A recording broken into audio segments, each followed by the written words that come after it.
We need a catalyst, Boniface argued, her hands flying over her retorts. The apostle seeds are the only defense, but they are too slow. We need something to accelerate the indigo's immune response. Chapter 18. The circle completed. The solution came from the most unlikely of places. Young Helena, watching the purple vapor rise from the lab, brought a handful of crushed limestone in a small jar of wild honey. The song and the sweet sister, Helena said. The flowers told me they need to be reminded that they are loved.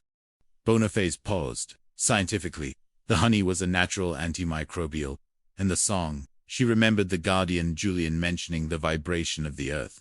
She realized that the apostle seeds weren't just chemical, they were resonant.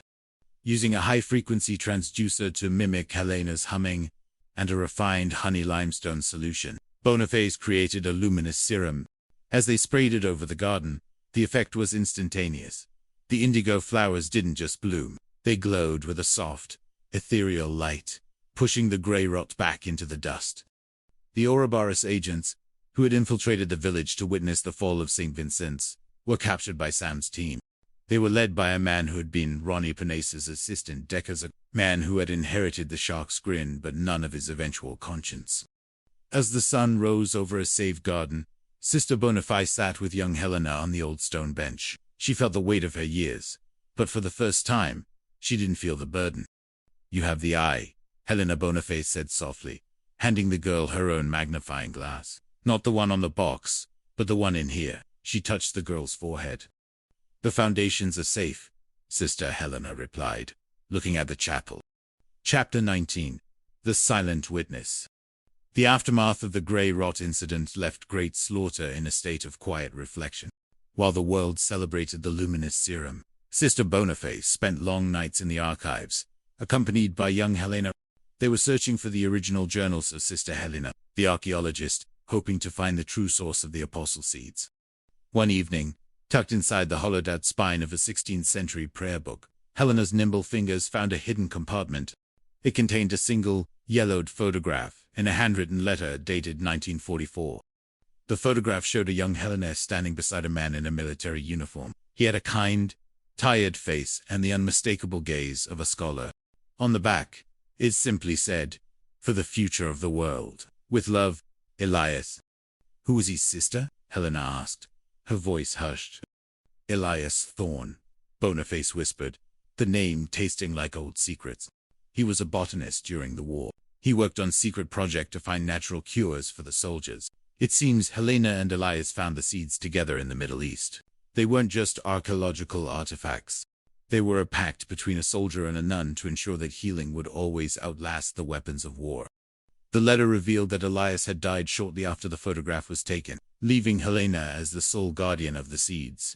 She had brought them back to St. Vincent's, hiding them behind the Earl's plaque, waiting for a time when science would be advanced enough and hearts would be pure enough to use them correctly. Chapter 20. The Trial of the Centuries. The discovery of Elias Thorne's involvement triggered a new legal challenge. A man claiming to be Elias's great-grandson, Arthur Thorne, filed a lawsuit against the deity, claiming ownership of the seeds and all the research derived from them. Arthur Thorne wasn't a scholar. He was a venture capitalist with a reputation for stripping companies of their assets. The trial took place in a courtroom filled with the people of Great Slaughter. It was a battle between the cold logic of inheritance, law, and the spiritual weight of a gift given for the common good. Sam Gillespie, now retired but still a formidable presence, sat beside Ruth in the front row. Ruth had been investigating Arthur Thorne's connections, and had found a trail of bank accounts leading back to the remnants of Ori. "They aren't just looking for money," Ruth whispered to Sam. "They're looking for a legal way to seize the source. If they win, they don't just own the seeds. They own the right to decide who lives and who dies."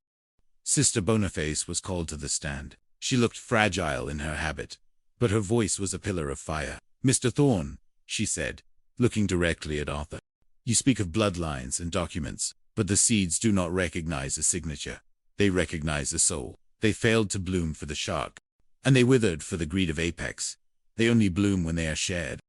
The turning point came when young Helena was called as a special witness regarding the resonance science. She brought with her the small jar of honey and limestone. She explained the song of the earth with a clarity that silenced the room.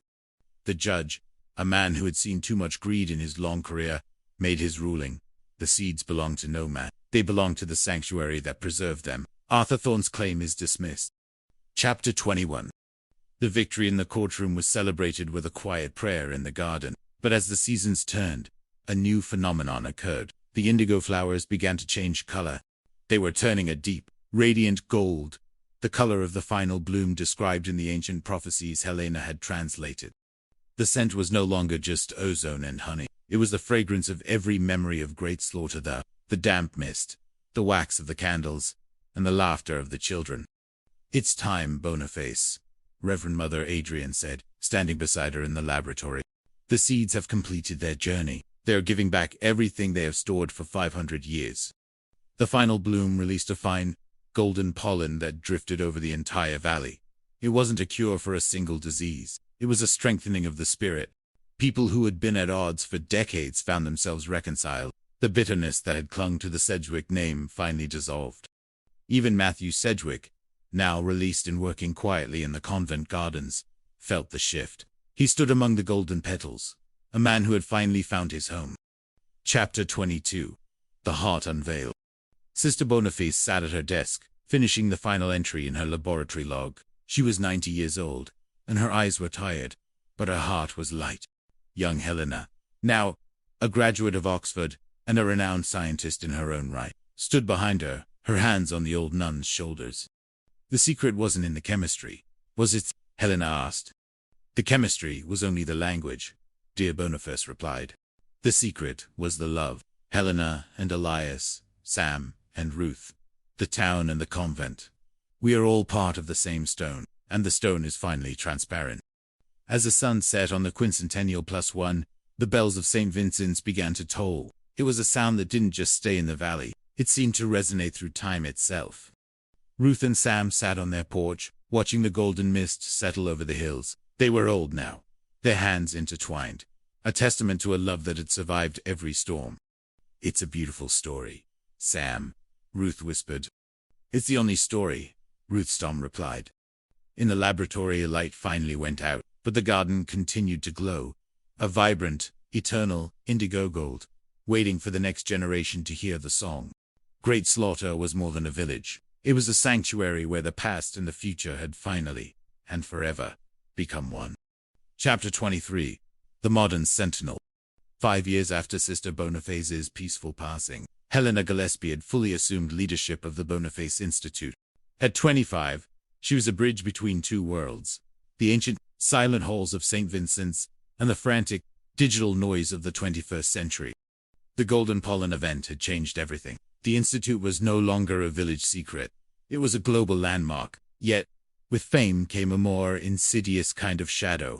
No longer were the threats just men in suits or corporate sharks. They were digital ghost algorithms, designed to crack the genetic code of the apostle seeds through remote sensing and "They're probing the perimeter again," Superintendent Livingston, Helena said, her eyes fixed on a glowing monitor in the updated lab. Felix, now gray-haired but still sharp, stood behind her. Not the stone walls, but the data servers. "Someone is trying to synthesize the resonant frequency." "It's Ouroboros," Felix replied, his voice a low growl. "They've evolved into a decentralized network. They don't want the seeds anymore, Helena. They want the song that makes them work."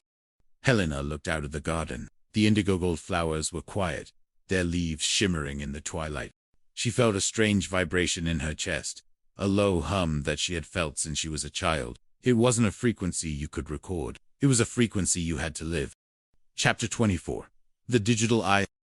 The attack came at 3 a.m., the hour of the wolf. A massive cyber surge targeted the Institute's cooling systems and the garden's automated misting units. If the temperature rose too high, the delicate resonant balance of the apostle seeds would be shattered forever. As the technicians scrambled to restore the firewalls, Helena did something that shocked them all. She grabbed a simple wooden staff, the one Julian had left behind, and walked into the dark garden. "Helena, get back inside," her father, Sam, called out. He was frail now, leaning on a cane, but the fire of a policeman still burned in his eyes. "They're attacking the logic," Dad, Helena called back. "I need to give the flowers something they